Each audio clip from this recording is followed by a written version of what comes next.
चिड़िया अपने घर के सामने बैठी खिचड़ी बना रही थी। हंडिया चूल्हे पर रखी हुई थी, आग जल रही थी और खिचड़ी की धीमी धीमी खुशबू दूर तक जा रही थी। कालू, ये खुशबू तो खिचड़ी की है, जाओ देख कर आओ चिड़िया क्या बना रही है। चिड़िया कल चावल लेकर जा रही थी, वह जरूर आज खिचड़ी बना रही होगी। मैं अभी जाकर देखता हूँ। कालू कौवा चिड़िया के पास जाता है। चिड़िया चिड़िया, तुम क्या बना रही हो? कौवे, मैंने आज अपने दोस्तों की दावत की है। कबूतर और तोते को मैंने शाम के खाने पर बुलाया है। हम सब आज मिलकर खिचड़ी खाएंगे। चिड़िया, मैं भी तो इसी जंगल में रहता हूँ, क्या तुम मुझे नहीं बुलाओगी दावत पर? नहीं, बिल्कुल नहीं। याद है ना, पिछली बार तुम मेरी सारी खिचड़ी चुरा कर खा गए थे। तुम मेरे दोस्त नहीं हो, इसलिए मैं तुम्हें नहीं बुलाऊंगी। कमजोर छोटी चिड़िया, कौवे से कैसे बात करते हैं? भूल गई हो तुम? मुझे भी कौवा कहते हैं, कौवा। गुस्से में कालू कौवा वहाँ से चला जाता है। चिड़िया की बेटी गुड़िया नदी से पानी लेकर आ जाती है। मम्मा, मैं पानी ले आई हूँ और कोई काम है तो आप मुझे बताइए। गुड़िया बेटी, जंगल जाओ और 2-4 सूखी लकड़ियाँ ले आओ। आग बुझ रही है, मैं अभी लकड़ियाँ लेकर आती हूँ। गोरी, वो छोटी चिड़िया मुझे चला चला कर बोल रही थी, अपने दोस्तों की दावत की है, कबूतर और तोते की। कालू, वो गंदी आंखों वाला कबूतर और बड़ी चोंच वाला तोता खिचड़ी खाएंगे और मैं खाऊंगी सूखा दाना। ऐसे नहीं हो सकता, तुम रुको, मैं कुछ करती हूँ। गोरी कौवी अपने घर से निकलती है और सीधी तोते के पास जाती है। तोते तोते, मैं अभी अभी चिड़िया के पास गई थी। चिड़िया कहती है कि तोते की नीयत बहुत गंदी है, आए रोज मेरे घर खिचड़ी खाने आ जाता है। मुझे चिड़िया ने खुद बुलाया था, इसलिए मैं गया था। वो तो तुम्हें बहुत बुरा भला कह रही थी, कहती थी कि मोटी चोंच वाले से तो कबूतर अच्छा है। और चिड़िया ने ये भी कहा कि तुम्हारी चोंच बहुत बड़ी है, इसलिए तुम जब भी चिड़िया के घर दावत पर जाते हो सारा खाना ही खा जाते हो। अगर चिड़िया ने ऐसे कहा है तो मैं भी चिड़िया से बात नहीं करूँगा। मैं भी आज चिड़िया की दावत पर नहीं जाऊँगा। मुझे तो पहले ही पता था, मेरा तोता भाई इज्जत वाला पक्षी है, कभी भी चिड़िया से बेइज्जती नहीं करवाएगा। अच्छा, अब मैं जाती हूँ, मुझे अपने लिए दाना लेने भी जाना है।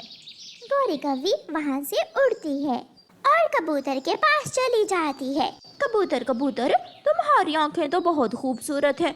वो है ना चिड़िया की बच्ची, उसने मुझसे कहा कि तुम्हारी आंखें बहुत गंदी हैं और जब दिल करे तुम मुंह उठाकर चिड़िया के घर खाना खाने चले जाते हो।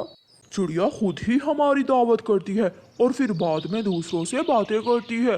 कबूतर मेरे सुंदर भाई, वो हरा तोता तो बहुत बुरा है, वो चिड़िया के पास बैठा तुम्हारी बुराइयां कर रहा था। मैं पूछूंगा उस तोते से भी, 2 लगाऊंगा तो नानी याद आ जाएगी। मेरी मानो तो उसकी चोंच ही तोड़ देना, बड़ी सी। गोरी अपना काम करने के बाद घर चली जाती है। चिड़िया की खिचड़ी तैयार हो जाती है। वो खिचड़ी बनाकर घर ले जाती है। गुड़िया बेटी, खिचड़ी तो बन गई, मगर अभी तक ना ही तोता आया है और ना ही कबूतर। आप जाओ और उनको बुला लाओ। मम्मा, मैं अभी जाती हूँ, मुझे भी बहुत भूख लगी हुई है, फिर बाद में आकर मैं खिचड़ी खाऊंगी। गुड़िया तोते के घर जाती है।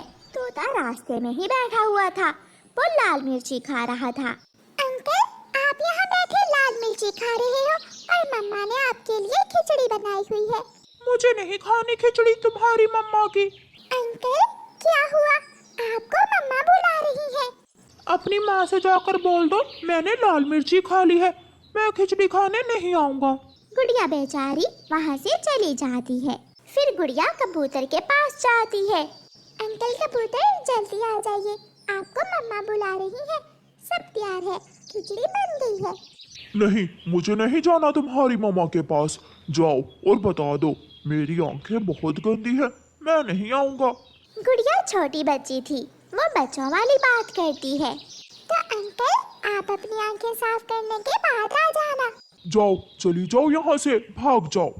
जब कबूतर गुस्से से बोलता है तो गुड़िया डर जाती है और वहाँ से भाग जाती है। मम्मा, तोते अंकल ने तो लाल मिर्ची खा ली है और कबूतर चाचा ने तो मुझे डांटना शुरू कर दिया। वो दोनों नहीं आएंगे। उन दोनों को क्या हुआ है? कल तक तो सब ठीक था। कालू जी, अब चलो मेरे साथ, चिड़िया की खिचड़ी हम ही खाएंगे। गोरी, अगर उन दोनों ने चिड़िया को सच्ची बात बता दी तो गड़बड़ हो जाएगी। कालू जी, ऐसा कुछ नहीं होगा, तुम मेरे साथ चलो।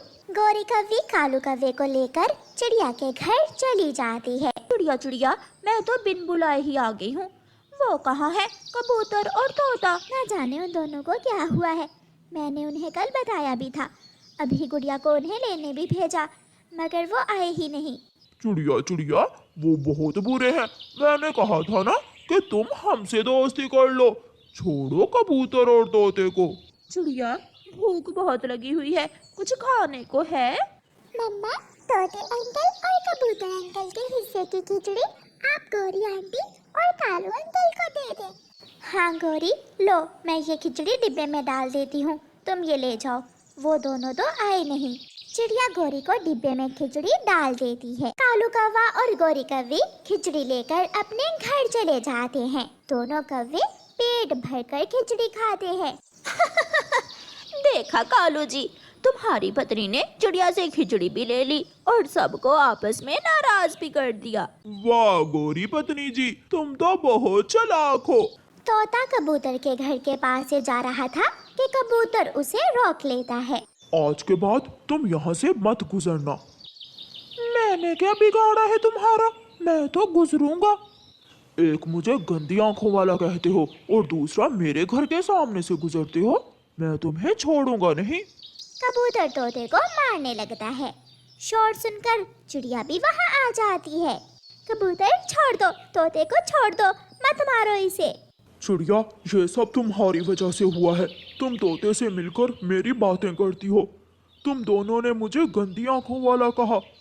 अगर खिचड़ी मुझे नहीं देनी थी तो मेरे खिलाफ गौरी से बातें करने की क्या जरूरत थी? चिड़िया, तुम बुरी हो। मुझे भी गौरी ने बताया है कि तुमने मुझे गंदी नीयत वाला कहा और ये भी कि मैं हर रोज मुंह उठाकर तुम्हारे घर चला जाता हूँ। ये सब झूठ है। उस गोरी की बच्ची ने ये सब इसलिए किया होगा कि तुम दोनों खिचड़ी खाने ना आओ। इसलिए तो वो कल रात मेरे पास भी आई थी और तुम्हारे खिलाफ बातें करने के बाद डिब्बा भरकर खिचड़ी का ले गई। अगर ऐसा है तो सब जाकर गौरी से पूछते हैं। वो सब गौरी के घर के पास पहुंचते हैं तो घर से गौरी की आवाज आ रही थी। कालू जी, अब देखना वो तीनों आपस में कैसे लड़ाई करते हैं। चिड़िया की खिचड़ी भी खा ली और उनको आपस में लड़ा भी दिया। गौरी जैसे ही घर से निकलती है, तीनों दोस्त गौरी को पकड़ लेते हैं। मारो मारो इसे। इस गौरी की बच्ची को सजा मिलनी चाहिए। फिर वो तीनों दोस्त गौरी की खूब पिटाई करते हैं। चिड़िया, मैं शर्मिंदा हूँ। हमें किसी के कहने पर आपके बारे में ऐसा नहीं सोचना चाहिए था।